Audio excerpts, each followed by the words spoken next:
Pas dans la rue du Centre, on époque il était dans la rue du Fort-Père. Rue du Fort-Père, c'est une route qui sortit de rue du Quai qui montait, menait plage folle. On était passé devant le bâtiment Nadal, on était arrivé dans le coin, on était une abeille, ou bien c'est Stecker.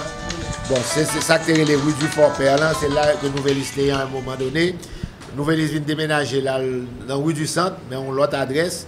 Et ensuite, depuis très longtemps, je ne sais pas exactement, les villes dans 198 et 198 rue du Centre.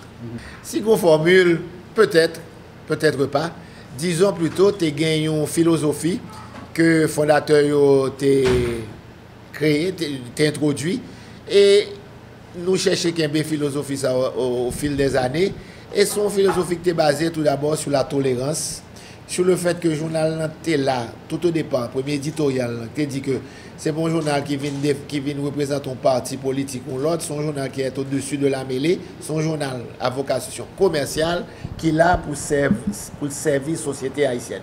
C'est ça qui est l'objectif prioritaire là. Il était toujours dit que le seul parti que nous voulons gagner, c'est Haïti. C'est le seul parti que l'a servi, c'est Haïti.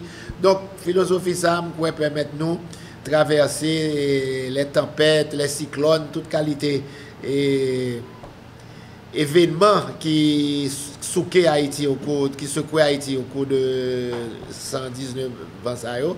Donc, c'est un peu de cela. Aussi, cette philosophie qui s'est transmise de génération en génération, qui fait qu'on a pu tenir le cap tout en priorisant, bien entendu, l'excellence et la qualité. Et surtout, pour moi, l'essentiel dans tout cela, c'est l'honnêteté intellectuelle. Je pense que c'est l'honnêteté des journalistes, l'honnêteté du staff rédactionnel et tout, qui fait que le journal est ce qu'il est aujourd'hui. Toute dictature, c'était un choix à l'époque des dirigeants. C'était priorité à c'était traverser période ça. Et honnêtement, le journal là, ton petit Jean, incolore, inodore et sans saveur. C'est-à-dire que chargé à l'actualité internationale et ou publier ça que tu es forcé d'une certaine façon publier, c'est-à-dire les discours du président Duvalier et ce genre de choses-là. Donc, le journal là, vraiment, tu font un retrait stratégique d'Adio et l'homme t'a venu poser des questions bien longtemps après. Il te dit, c'est ton choix tactique, comme on dirait, pour pouvoir subsister et traverser cette douloureuse période. À partir de 86, tous les espoirs étaient permis, c'est-à-dire qu'on voyait s'ouvrir une ère nouvelle et il a fallu s'adapter. Mais période du Duvalier qui tombe pour nous, c'est-à-dire que nous sorte de autocensure qui permet nous développer une certaine modération, bien réfléchir avant de publier au texte, réfléchir aux conséquences, ce qui veut dire qu'on a priorisé la réflexion à la spontanéité. Donc, ça nous a beaucoup aidé au départ. Non, pas quoi son traumatisme. Disons qu'on s'est jeté dans cette bamboche démocratique d'une façon très prudente, avec beaucoup de retenue.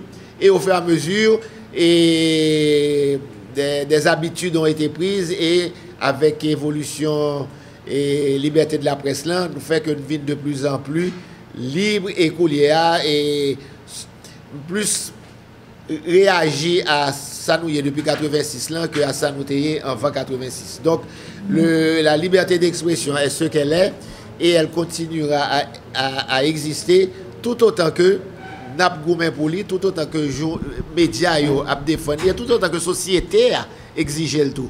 Parce que la liberté de la presse là, c'est pas comme si la presse qui décide de nous déclarer la liberté de la presse. C'est la société haïtienne là qui te réclamé lui, qui goumen pour lui, qui joigne lui. Et je suppose que n'importe qui l'a menacé, n'a bien société a pour supporter nous.